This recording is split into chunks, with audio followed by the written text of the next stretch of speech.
Hi everyone, welcome to Ramban tutorial. मेरे YouTube channel Ramban tutorial पे आपका स्वागत है।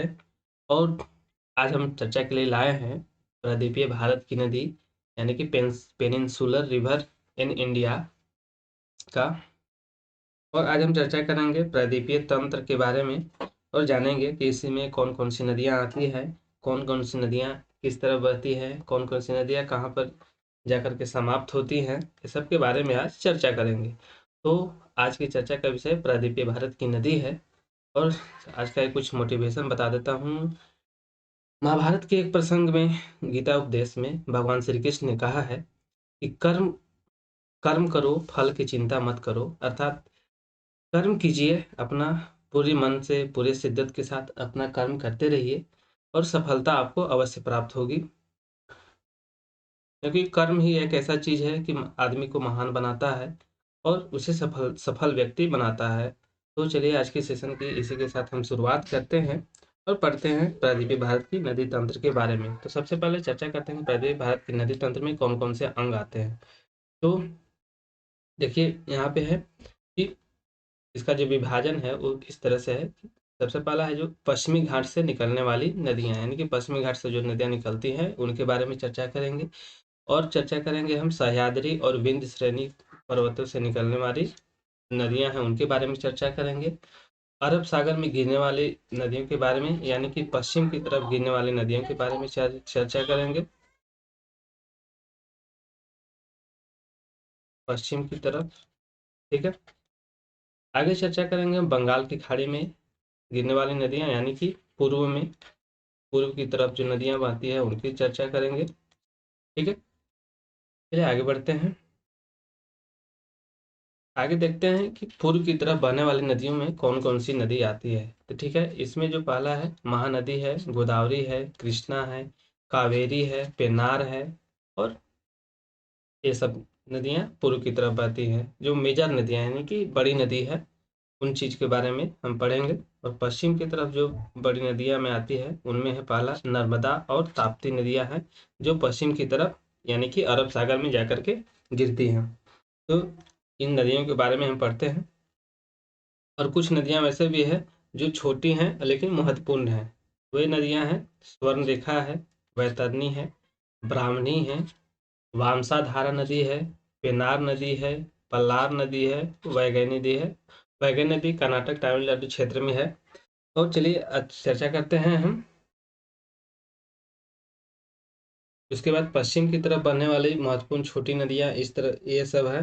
इसमें पहला जो है साबर नदी है, माही है, ढाढर नदी है, कालिंदी है, शरावती नदी है, भरतपुझा है, पेरियार है। शरावती नदी पर ही मतलब भारत का सबसे ऊंचा जो जल प्रपात है शरावती नदी पर है, जिसको जोग या गरसोप्पा के नाम से जाना जाता है। वह नदी भारत की सबसे ऊंची झरना है। और नदी जो है वो शरावती नदी है, यानी कि शरावती नदी पर भारत का सबसे ऊंचा झरना है जो गरसोप्पा। ठीक है। आगे बढ़ते हैं। आगे हम देखते हैं नर्मदा नदी ये सब कहाँ कहाँ है, किस किस क्षेत्र में है। तो नर्मदा नदी जो है मुख्यतः यहाँ से निकलती है अमरकंटक मतलब रेंज, सतपुड़ा रेंज से। और ये जा करके मिल जाती है यहाँ अरब सागर में। और यहाँ से सोन निकलती है, सोन जो पूर्व की तरफ, पूर्व उत्तर पूर्व की तरफ बहती है और गंगा में जा करके यहाँ पर मिल जाती है पटना के समीप। यहाँ देखिए यहाँ पे महानदी निकलती है, महानदी जो है वापस आकर के बंगाल की खाड़ी में मिल जाती है। और यहाँ से देखिए ये हमारा जो महाराष्ट्र है यहाँ से गोदावरी नदी निकलती है और ये आते हुए यहाँ से अरब सागर बंगाल की खाड़ी में मिलती है। ये देखिए हमारा यहाँ कृष्णा नदी यहाँ से निकलती है और यहाँ बहते हुए बंगाल की खाड़ी में गिर जाती है। तुंगभद्रा नदी है जो कृष्णा की सहायक नदी है, ये यहाँ पे मिल जाती है। पेनार नदी है जो बंगाल की खाड़ी में गिरती है। ये देखिए यहाँ से कावेरी नदी है, कावेरी नदी जो है वो यहाँ पर आकर के एक डेल्टा की निर्माण करती है और बंगाल की खाड़ी में जाकर के मिल जाती है, समाप्त हो जाती है। यहाँ पे ये जो है पेरियार नदी यहाँ से निकलती है, पेरियार नदी यहाँ से निकलती है। वेनगंगा, पेनगंगा जो भी है बहुत सारी नदियाँ हैं। तो चलिए आज की चर्चा करते हैं आगे। ये देखिए, ये है जो है गोदावरी बेसिन जो है, गोदावरी बेसिन इस तरह से है, इधर यहाँ से स्टार्ट होती है गोदावरी और इस तरह से यहाँ ऐसे ऐसे होते हुए बहुत सारी रूटों से बहते हुए यहाँ पे आकर करके बंगाल की खाड़ी में मिल जाती है। इसमें देखिए सारी जो इसकी सहायक नदियाँ हैं, ऊपरी वेनगंगा है, पेंच नदी है, कान्हन है, वर्धा, वैनगंगा, इंद्रावती नदी है, सबरी है, मंझारा है, मनेर है, ये सब सारी गोदावरी की सहायक नदियां हैं, महत्वपूर्ण सहायक नदियां हैं। ठीक है, चलिए अब नदियों के बारे में चर्चा करते हैं, उनका उद्गम कहाँ है, ये कहाँ है। ठीक है, चलिए चर्चा करते हैं। तो पहला जो नदी हमारा है वो हमारा है महानदी। ठीक है, महानदी जो है इसका जो उद्गम है, उद्गम जो है इसका अमरकंटक पठार है, अमरकंटक पठार इसका उद्गम हो गया। इसकी जो लंबाई है, लंबाई जो है 851 किलोमीटर है और इसकी जो अपवाह क्षेत्र है, अपवाह क्षेत्र, अपवाह क्षेत्र जो है इसका 1.42 लाख वर्ग किलोमीटर है और इसका जो अपवाह क्षेत्र जो है उसमें मध्य प्रदेश आता है, छत्तीसगढ़, झारखंड और उड़ीसा आता है। और इसी नदी पर विश्व का सबसे बड़ा बांध है, विश्व का सबसे बड़ा बांध, सबसे बड़ा बांध है कौन सा है, तो हीराकुंड, हीराकुंड बांध जो है विश्व का सबसे बड़ा बांध है और ये महानदी पर है। ठीक है, आगे चलते हैं, आगे की नदी के बारे में जानते हैं। उसके बाद गोदावरी नदी के बारे में जानते हैं। तो गोदावरी नदी को मुख्यतः दक्षिण गंगा या दक्षिण भारत की गंगा और वृद्ध गंगा के नाम से जाना जाता है और यह जो है उद्गम जो है महाराष्ट्र के त्र्यंबकेश्वर से है और इसका जो अपवाह क्षेत्र है वह एमपी, छत्तीसगढ़, मध्य प्रदेश, महाराष्ट्र, उड़ीसा, तेलंगाना और आंध्र प्रदेश है, इसका अपवाह क्षेत्र है। इसकी सहायक नदियों में है वर्धा, वेनगंगा, मनेर, पूर्णा, मंजीरा, धरना आदि इसकी महत्वपूर्ण सहायक नदी है। इसकी जो लंबाई है 1465 किलोमीटर है और इसका जो एरिया है वह 3.13 लाख वर्ग किलोमीटर है। ठीक है, आगे देखते हैं कृष्णा नदी। तो कृष्णा नदी का जो उद्गम है वह है महाबलेश्वर है, इसका जो उद्गम है महाबलेश्वर है, महाबलेश्वर इसका उद्गम है और यह जो है इसकी जो लंबाई है, कृष्णा नदी की जो लंबाई है 1400 किलोमीटर है और इसका जो अपवाह क्षेत्र है, अपवाह क्षेत्र, तो इसका जो अपवाह क्षेत्र है वह हमारा है 2.59 लाख वर्ग किलोमीटर है। इसका जो विस्तार विस्तार एरिया है, विस्तार जो है महाराष्ट्र, महाराष्ट्र में है, कर्नाटक में है,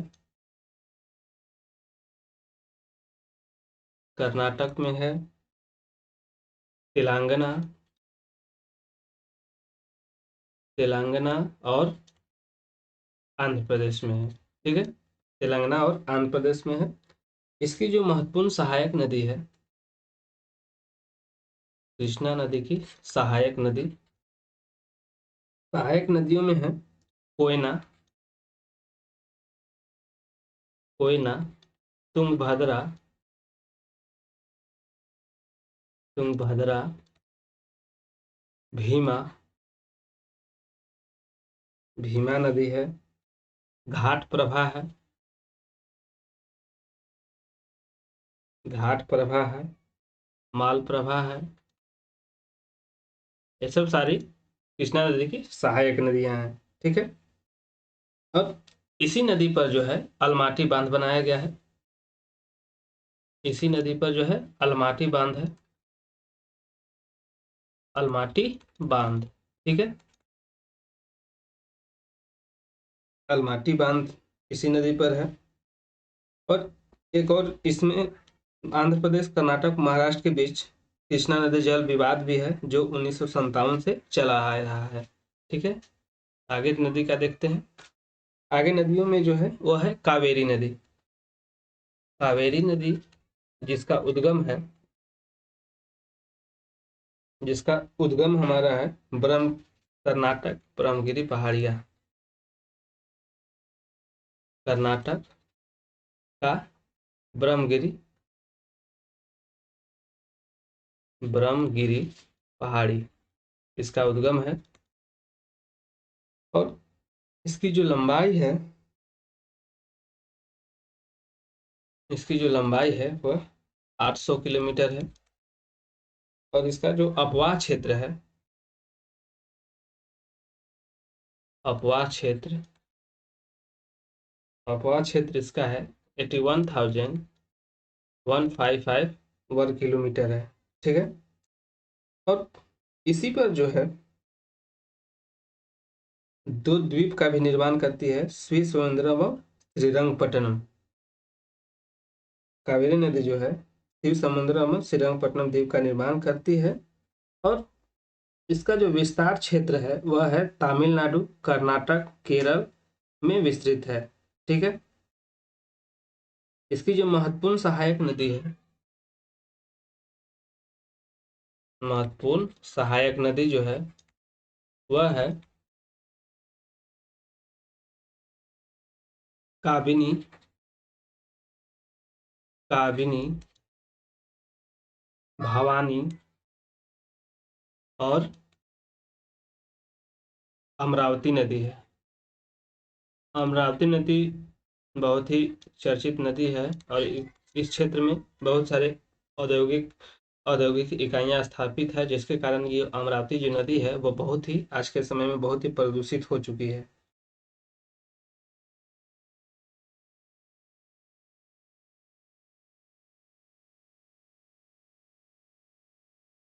आगे देखते हैं, नर्मदा नदी के बारे में जानते हैं। नर्मदा नर्मदा नदी इसका जो उद्गम है वह मैकाल पर्वत, मैकाल मैकाल पर्वत मैकाल पर्वत में अमरकंटक पहाड़ी, मैकाल पर्वत में अमरकंटक पहाड़ी। ठीक है, इसका उद्गम हो गया। इसकी जो लंबाई है, की लंबाई है 1312 किलोमीटर। और इसका जो अपवाह क्षेत्र है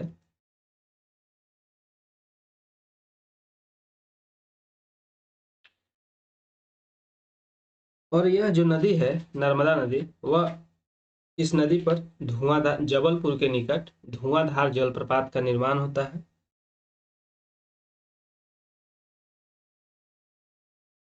धुआंधार जलप्रपात इस नदी पर है। और इसका जो क्षेत्र है, इस नदी पर सरदार सरोवर परियोजना भी है। सरदार सरदार सरोवर परियोजना इसी नदी, नर्मदा नदी पर ही है।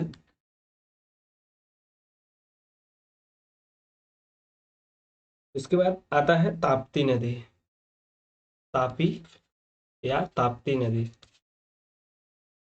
तापी या ताप्ती नदी जो है इसका जो उद्गम है बैतूल जिला, एमपी का बैतूल जिला, एमपी का बैतूल जिला, सतपुड़ा रेंज, सतपुड़ा रेंज है इसका उद्गम स्थल।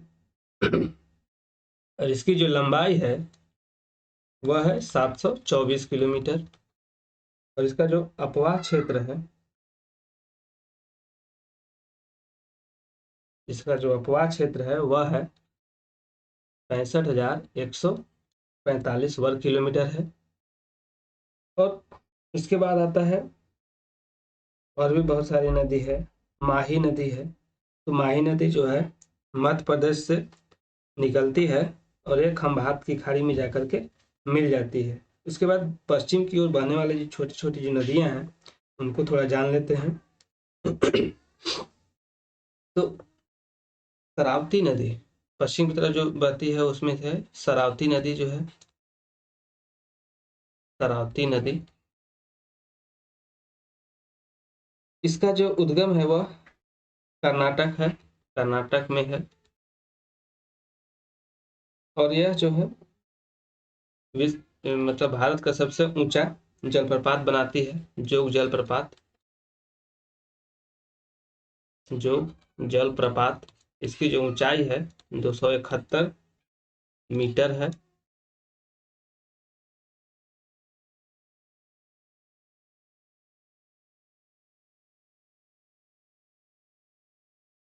मांडवी नदी जो है वह गुजरात की जीवन रेखा है।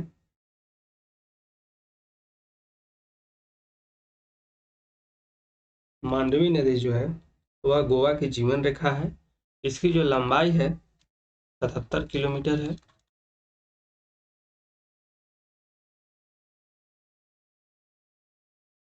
उसके बाद केरल में सबसे बड़ी नदी जो है भरतपुझा है।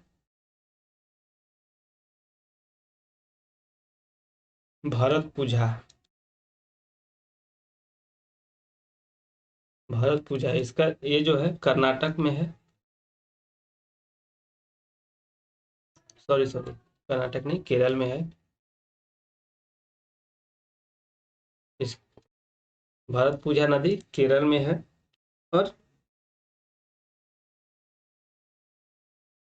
अन्नामलाई पहाड़ी से निकलती है। केरल में अन्नामलाई पहाड़ी से यह नदी निकलती है। अन्नामलाई जो पहाड़ी है वह इलायची वगैरह खेती के लिए बहुत प्रसिद्ध है।